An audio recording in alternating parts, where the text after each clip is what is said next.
Halo Bapak Ibu semuanya, ketemu saya lagi dengan Dr. Roni Tamba di channel Anak Sehat dan Berkualitas.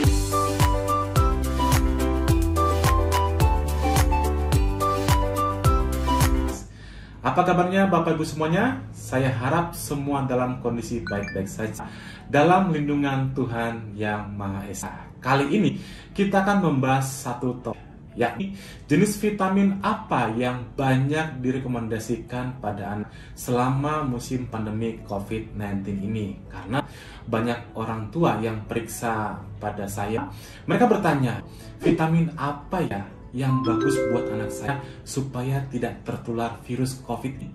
Atau ada juga yang WA atau DM saya bertanya, dok, saya ini lagi terinfeksi COVID-19 dan anak saya juga kebetulan tertular.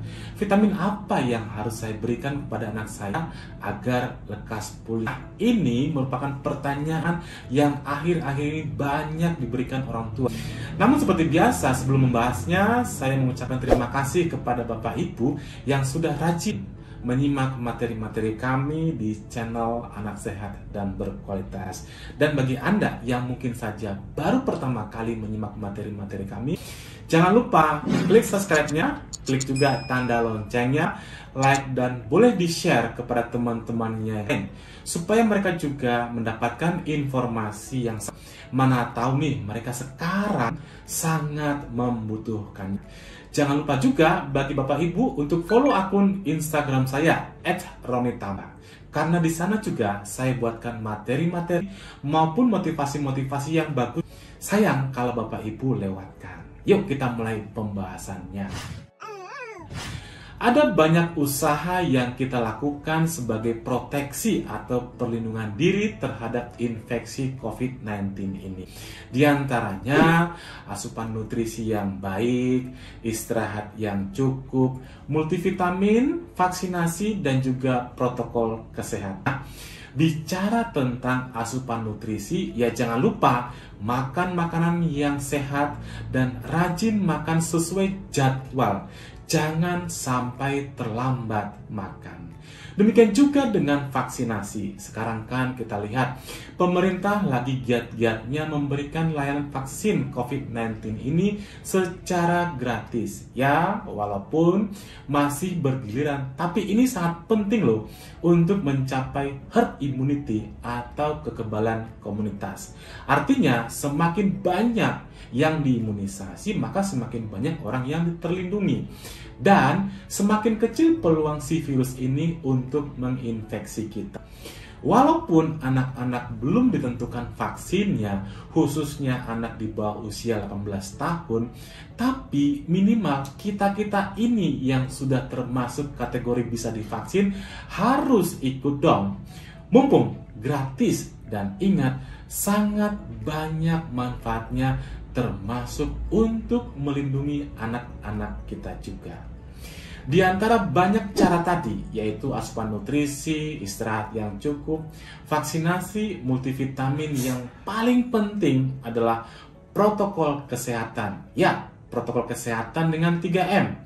Memakai masker, rajin mencuci tangan, dan juga menghindari keramaian atau kerumunan dengan menjaga jarak. Nah, dengan 3M ini, kita meminimalkan terpapar dengan orang-orang yang terinfeksi, baik yang bergejala maupun yang OTG.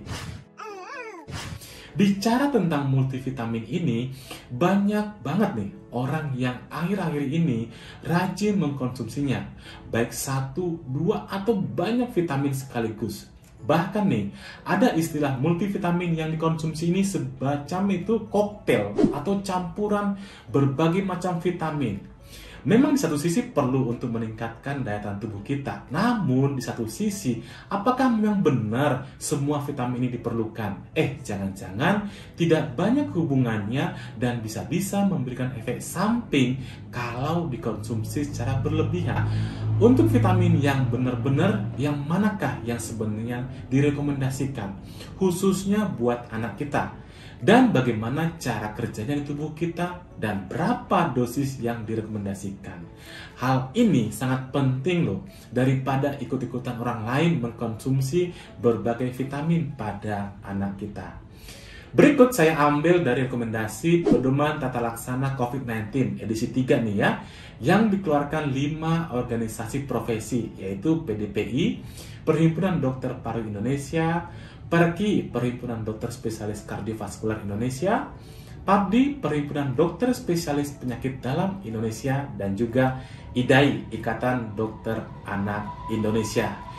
Yuk kita coba lihat pada cuplikan tabel tentang tata laksana bagi yang suspek atau probable atau terkonfirmasi baik antigen ataupun PCR, diberikan medikamentosa suportif di samping obat lain, tergantung derajat sakitnya tentunya. Nah, apa itu medikamentosa suportif? Nah, dari namanya saja suportif, artinya menopang atau membantu dalam hal pemulihan dari infeksi ini. Apa saja contoh dari medikamentosa suportif ini? Yuk coba kita lihat, yakni vitamin C dan zinc. Vitamin C diberikan pada anak dengan dosis berbeda tergantung usianya. Kalau usia anak 1-3 tahun diberikan 400 mg per hari, 4-8 tahun diberikan 600 mg per hari, sedangkan 9-12 tahun diberikan 1,2 gram per hari, usia 12-18 tahun diberikan 1,8 gram per hari. Nah, kalau zinc diberikan dosis tunggal 20 mg per hari, biasanya ada kemasan sirup ataupun tablet dispersible. Nah, bagaimana cara kerja vitamin ini? Yuk kita lihat. Vitamin C ini memberikan proteksi atau perlindungan terhadap infeksi virus COVID-19 ini sebagai antiinflamasi kalau sudah terinfeksi. Antiinflamasi ini saya gambarkan mengurangi reaksi tubuh berlebihan terhadap kerusakan yang ditimbulkan si virus ini. Dan juga vitamin C ini berperan sebagai antioksidan. Jadi disimpulkan, vitamin C ini akan menurunkan beratnya penyakit, mempercepat pemulihan, dan juga mengurangi lama rawat jika dirawat di rumah sakit tentunya. Bagaimana dengan zinc? Hampir sama sebenarnya. Kita lihat keruwetan gambar ini ya. Namun intinya sebenarnya zinc ini bisa memperkuat barrier atau pertahanan tubuh kita, terutama paru-paru. Karena kita tahu reseptor si virus ini adalah ACE2 atau angiotensin converting enzyme. Kan banyak tuh di paru-paru di samping bagian tubuh lain seperti saluran pencernaan. Di barrier paru ini, zinc akan menekan replikasi virus, meningkatkan respon antiinflamasi lewat interferon dan juga leukosit, dan memelihara tight junction dan mukosa silia paru, sehingga pertahanan paru akan lebih kuat.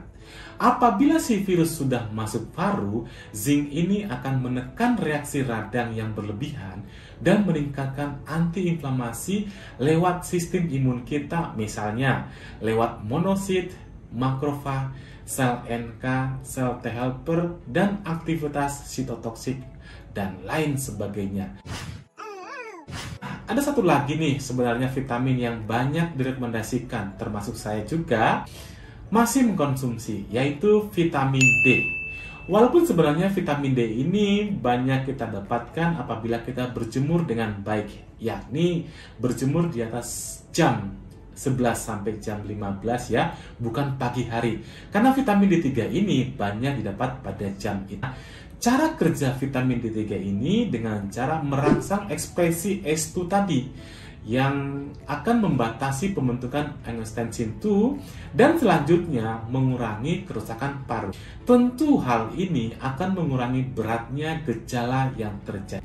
Di samping itu, pada gambar terakhir kita lihat vitamin D ini akan memperkuat barrier fisik tubuh agar si virus tidak gampang menginfeksi dan meningkatkan sistem imun kita.